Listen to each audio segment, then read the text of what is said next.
Hey guys, this is Andrew with rockclass101.com. Today we're going to be learning the traditional Happy Birthday. And this arrangement is perfect for the probably the top end beginner intermediate player. It's basically throws a few little fancy kind of chords and variations in there just to give you something that's a little bit more flashy than just a simple version of Happy Birthday. So it makes it a little bit more interesting. So I hope you guys dug the arrangement. What we're going to do in this lesson is we're actually going to learn the entire arrangement. So if you guys want to get the tabs though to follow along with, you can do so at rockclass101.com, and you can also get access to the on-screen tab viewer, which lets you hit play with this YouTube performance. You can slow it down to whatever speed you want. You literally watch the tab scroll across in real time, and you can highlight bars to loop them. It's just a real cool asset in learning this arrangement. So those assets are available at rockclass101.com. So let's go ahead and kick into the lesson. Basically, we're going to start with a C5 chord. Think of a basic C, right? A basic C is our ring on the first string, 3rd fret. For the C5, what we're going to do is we're going to put that ring on the 2nd string, 3rd fret. And that's it. So we're going to strum 4 to 2. And after that, we're actually going to hit string 2 again, right? So here's what the first part sounds like. Right? Happy birthday. Right? So we're playing that part. So we got a strum of 4 to 2 on the C5, and then play string 2 again. Okay? After that, we're going to play open 1 and open 4. So we have strum 2, 1, 4. And then you're going to add your pinky finger to that 3rd fret of string 1. So we're going to play just that one note and then kick it to a G chord. Right? And it's just that stock G chord. So we have, right? Again, we have the C5, strum 4 to 2, play string 2, open 1, open 4, 3rd fret of string 1 with our pinky to the basic G. Okay, so there's the first time through. One more time. Okay, now the second time is going to sound like this.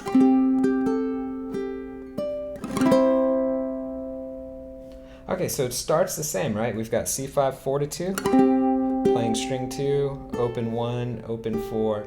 Here's the change. You're going to stretch to 5 on string 1 with that pinky finger, and then drop that ring and make a basic C, right? So again, we start the same C5, stretch to 5 on 1, and then make a basic C chord. Okay, so now we've got half of the tune. So we've got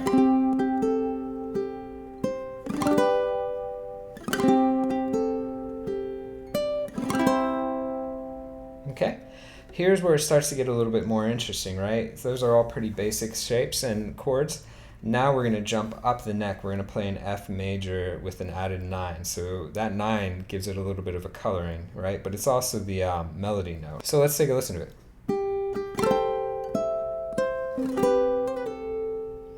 So there's the phrase that we're going to be playing. So this chord right here, it's a little tricky. Think of it like this. If we make an E minor, just that basic staircase, 3, 2, 1, so it's on frets 4, 3, and 2. I use my ring middle index finger. If I slide this shape all the way up to the 9th, 8th, and 7th fret, this is going to be basically what we're playing out of. You're just going to take that pinky finger, you're going to put it on 10 on string 1. So we don't need the index finger just yet, but we will need it there in a second, right? So again, all I did was I took an E minor and I moved it up to 9, 8, 7. And I'm going to add my pinky finger to 10 on string 1. So this section is going to begin with 2 opens, right? So these 2 opens give you enough time to move your hand up the neck and catch this F major 9 chord, right? Right, so it buys me time to move from here all the way up to there and get my fingers in the right position, right? So again, I've got 9, 8, 10. Okay, so I've got 2 opens and then a strum, right? And I can strum all 4. After that strum, I'm gonna lift my pinky up, make that staircase shape. So I put my index on 7 on string 1, and then I'm gonna play string 2. Okay, so here's what it sounds like. Okay, again, open twice. Strum, 7, 8 on string 2. Okay, so there's that section. Let's go ahead and just play all the way up to there.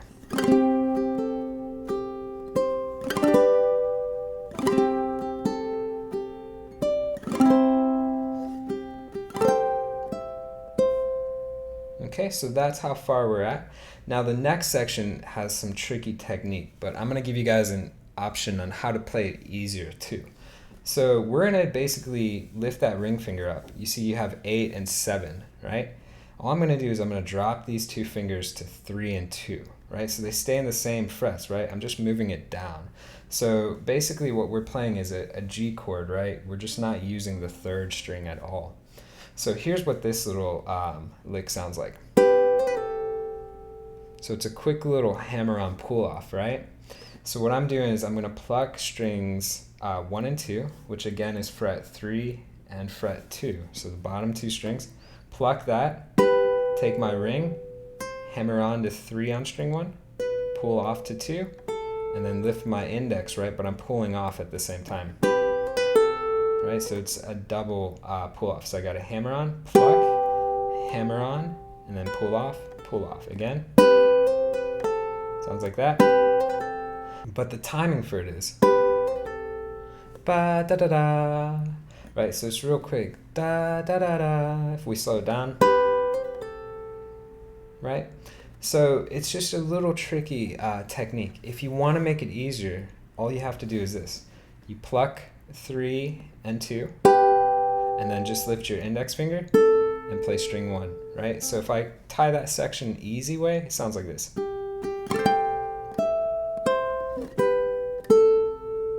Right? Much easier. But if I play the more complex way, we get a more interesting sound.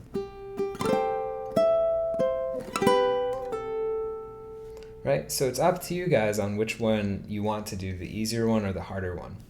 So finally now, we're at the last stretch of this birthday tune.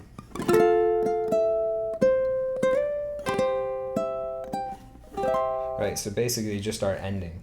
So what we're going to do is we're going to take an F chord now, and it's basically just going to be your index finger. You can lay it flat on the 5th fret, strings 1, 2, and 3, and then add your pinky to 8 on string 1. We're just going to strum 3 down, and then play string 1 again.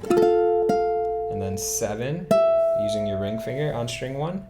So we have strum 1, 7, and then take that pinky, put it on 8 on string 2. So again, strum 1, 7, 8 on 2, and then play 8 on 2 again, but slide up a whole step. So it goes 8 to 10, right? So check that out.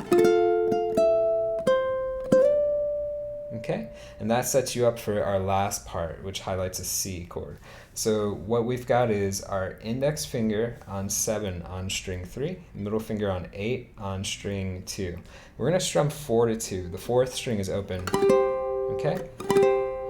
So after this, watch my index finger. I'm just going to lay it flat, because my next note is going to be 7 on string 1. So it's actually probably easier if you just start that chord out with a bar, or you pivot it down and make it a bar, a partial bar.